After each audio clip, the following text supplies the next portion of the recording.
और इस बीच हमारे साथ डॉक्टर श्रुति जुड़ चुकी हैं। डॉक्टर, बहुत बहुत स्वागत करती हूं मैं रिपब्लिक भारत में आपका। सबसे पहला मेरा सवाल यही है आपसे, जो लोग इस समय कोरोना से पीड़ित हैं, अपने घर पर हैं, वो अपना ख्याल कैसे रखें? आसान भाषा में समझाइए।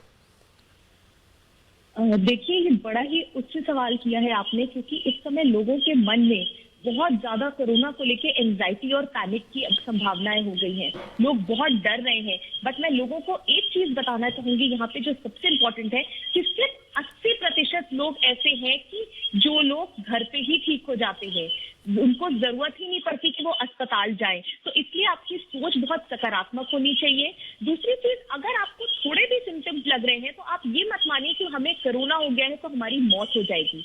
इस समय स्ट्रेस जो है या जो मानसिक संतुलन है, लोग उसको भी खो रहे हैं। तो इसलिए अगर हम सकारात्मक सोच रखें, अपने पहले दिन से लक्षणों पे ध्यान रखें और ये ना पैनिक में आए कि अगर हमें कोरोना हो गया है इसका मतलब मौत है या इसका मतलब हमें अस्पताल में ही भर्ती होना पड़ेगा।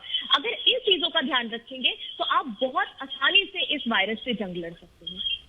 डॉक्टर श्रुति, हम 2 वैक्सीन का इस्तेमाल अब तक कर रहे थे, इसके अलावा अब DRDO ने जो दवा बनाई है उसका भी जल्द ही इस्तेमाल होने लग जाएगा।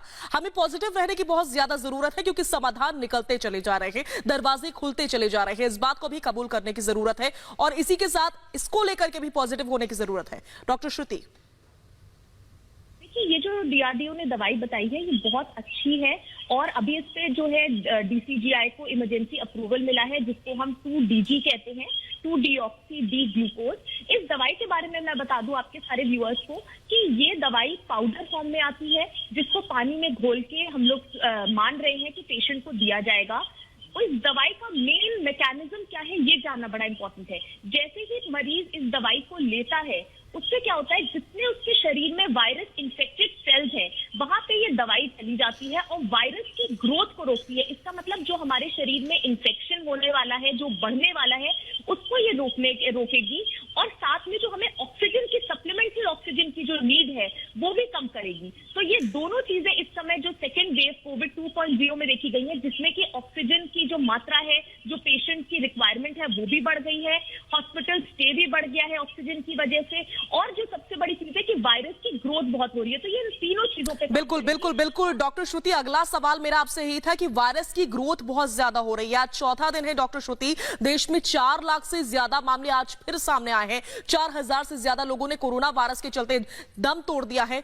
हम इसको कैसे खत्म करेंगे? इस डोर को हम कैसे तोड़ेंगे? इस चेन को हम कैसे तोड़ेंगे डॉक्टर श्रुति?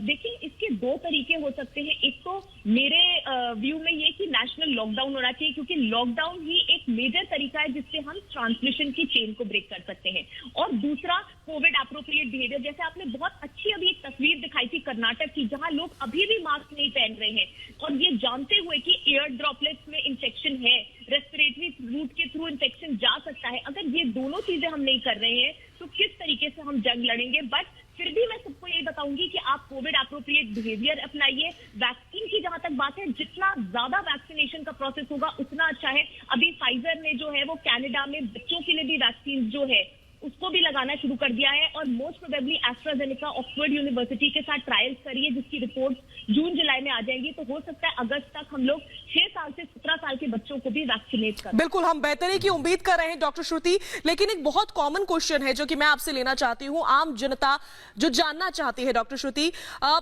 सांसों के जरिए ये कोरोना वायरस जो है हमारे अंदर प्रवेश करता है, लेकिन और क्या तरीके होते हैं कि कोरोना वायरस हमारे अंदर प्रवेश कर जाए?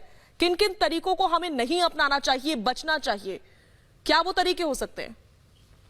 देखिए, सबसे पहले हम लोग जो सैनिटाइजेशन का प्रोटोकॉल कह रहे थे उसको फॉलो करना अभी भी जरूरत है, क्योंकि हो सकता है हम लोग अपने गंदे हाथों से, अपने आईज के थ्रू, अपने नॉस्ट्रिल या नाक के थ्रू भी इंफेक्शन को अंदर भेजे और शरीर में ये घातक सिद्ध हो। तो अगर हम लोग मास्क पहनेंगे प्रॉपरली तो वो हमारे नाक को और मुंह का जो रूट है उसको ढक के रखेगा, जिससे वायरस अंदर ना जाए पैसेज में। और अगर हम लोग फेस शील्ड का इस्तेमाल करेंगे तो हमारी आईज भी प्रोटेक्टेड रहेगी, क्योंकि हमें नहीं पता कि हम उन गंदे हाथों से कहां पे कई बार हम अपने जाने अनजाने में अपनी आंखों को टच कर लेते हैं, नाक को टच कर लेते हैं, फेस को टच कर लेते हैं। तो इन सारी चीजों का भी ध्यान रखना बहुत जरूरत है। और अपने एक लक्षण को मैं बता दूं, पहले दिन से जो है वो ध्यान रखिए और डॉक्टर के साथ ही आप जो है वो कंसल्टेशन में ही दवाई लीजिए। के मैं ये भी देख रही हूँ कि लोग बिना दवाई चीजों के प्रोटोकॉल के अपने आप ही सेल्फ मेडिकेशन कर रहे हैं, जो गलत है। क्योंकि अगर आप देखिए सीटी स्कैन है, उसका भी एक प्रोटोकॉल है कि कब होना है।